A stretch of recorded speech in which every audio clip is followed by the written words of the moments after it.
안녕하세요. 공감하고 소통하고 힐링하는 옷장의 전월입니다. 오늘 나심의 마지막 네 번째 책, 블레스완 가지고 나왔습니다. 여러분께 두께를 보여드리는 것입니다. 안티프레즈가 마찬가지로 상당히 두께가 있는 벽돌책이었습니다. 이 책도 내용이 방대하기 때문에 한 영상에 다 실지 못하겠습니다. 그래서 안티프레즈가 마찬가지로 여러 챕터를 나누어서 실을 수 있는 데까지 실어보고요. 지금 제 예상은 전후편 한 2편 정도 실고 싶은데 내용이 만약에 전달해드리고 싶은 것이 많으면 더 많아질 수도 있겠습니다.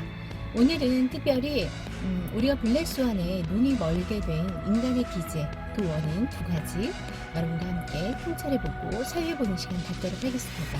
지금부터 시작하겠습니다. Let's go!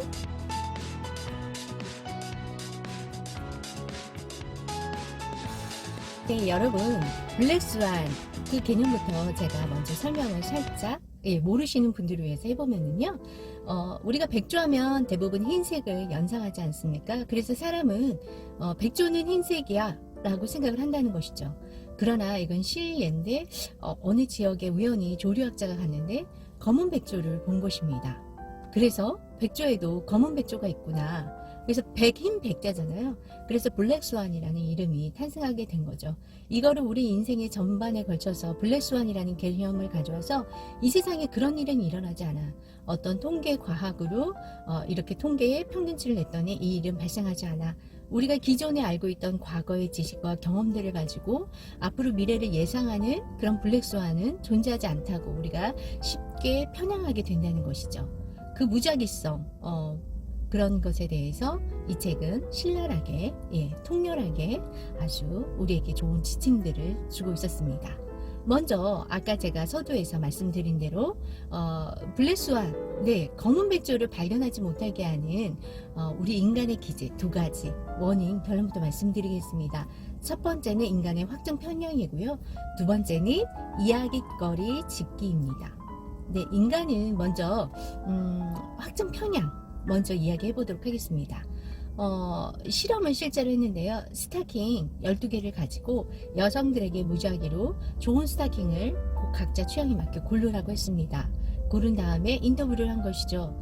왜 골랐습니까? 그렇게 물으니까 품질과 디자인, 선호, 기호도 등 각자의 이유가 다 있었더라는 것이죠.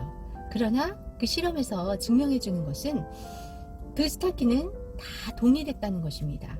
다 똑같은 제품이었다는 것이죠. 똑같은 색깔, 똑같은 디자인. 이걸 통해서 알 수 있는 것이 무엇일까요? 네, 그렇습니다. 바로 인간의 편향입니다. 인간은 먼저 선택하고 그것에 대해서 선택한 것에 대해서 이렇게 편향적으로 그런 이유들을 갖다 붙이고 편향 한쪽으로 치우치는 사고를 하게 된다는 것이죠. 그래서 틀린 선택을 한다 할지라도 그것이 객관적으로 틀린 선택에 대한 객관적인 데이터가 많은데도 인간은 아니라고 자기가 보고 싶고 자기가 만들고 싶은 그런 이론들을 갖다 대면서 자기 선택을 주장하게 되는 인간의 오류들에 대해서 아주 신랄하게 이야기하고 있었습니다. 두 번째는 이야기 짓기입니다. 제가 자서전 이제 강의도 여러 군데 이제 영상에 올렸었잖아요. 그렇듯이 인간은 이야기, 히스토리에 굉장히 단순화하고 체계화하고 패턴화하는 인간의 기본 심리를 가지고 있다는 것이죠.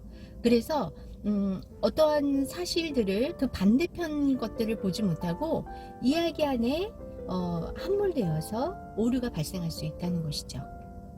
그래서 나심은 우리가 알지 못하는 그런 블랙스완에 대해서 인간의 그런 내재된 오류 때문에 우리가 블랙스완에 눈이 멀게 된다는 이야기를 하고 있었습니다.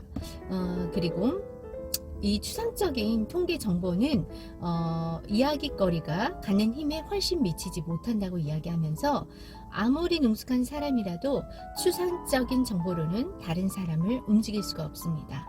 제가 아까 자서전 이야기를 했는데 제가 강의할 때 주로 이야기 중심으로 스토리텔링으로 엮어가라고 이야기하는데요. 그것은 독자를 배려하고 자기 자신에게도 그 스스로를 배려하는 그런 형태라고 할 수 있겠어요. 사람은 결국 스토리텔링 이야기에 익숙하다는 것이죠. 심리가 그렇습니다. 정보로는 네, 사람을 설득할 수 없다는 것이죠. 예를 한번 들어보겠습니다.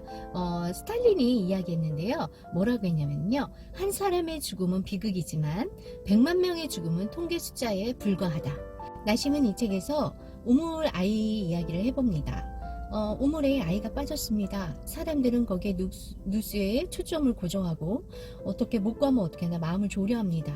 그런데 한편에는 같은 바로 옆 지역에서는 막 전쟁으로 내전이 일어나고 총알로 여러 명이 죽어가지만 사람들은 무관심하다는 거죠.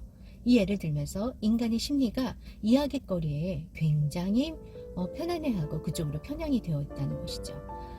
이렇게 그런 이유들 때문에 우리가 블랙스완이 왔을 때 대처하지 못하고 그냥 쉽게 한 방에 무너질 수 있다는 이야기를 하고 있었습니다. 제가 한번 나심이 이야기한 것을 이야기해 보도록 하겠습니다. 책에서 어떻게 이야기하고 있냐면요. 통계는 아무런 감흥을 불러일으키지 못한다. 검은 백조란 우리에게 너무 추상적인 개념으로 존재하기 때문에 이미 발생한 사건을 시시콜콜하고 생생하게 바라보는 데에만 정신을 빼앗기기 때문이다. 따라서 우리는 검은 백조의 출현을 염려하지만 엉뚱한 쪽으로 근심한다. 검은 백조 앞에서 눈을 멀게 하는 인간의 기제가 확증 평양과 이야기 짓기라고 명확하게 이야기하고 있었습니다. 여러분은 어떻게 생각하시나요? 네, 저는 저의 약점, 저도 이야기거리에 민감한 제 자신과 정보에 둔한 제 두뇌를 이렇게 한탄하게 되었습니다. 여러분에게 좋은 방점이 되었으면 좋겠습니다. 이미 직업 이야기를 매번 책에서 심도 있게 다룰 때마다 제 가슴에 뜨끔뜨끔 큰 도전을 주고 있습니다. 여러분은 어떠세요? 나심은 이야기하고 있습니다. 그 검은 백조에 두 가지 종류가 있다고 합니다. 첫 번째는 이야기에 자주 등장하는 검은 백조, 두 번째는 기존의 틀에 맞지 않는, 입에 오르내리지 않는 그런 검은 백조 두 가지가 있다고 합니다. 첫 번째의 대표적인 예로는 아마 복권을 들 수 있겠죠. 네, 그런 사람들은 근데 그것을 입에 오르내리면서 엄한 군데 마음을 쏟고 염려하게 되는 것이죠.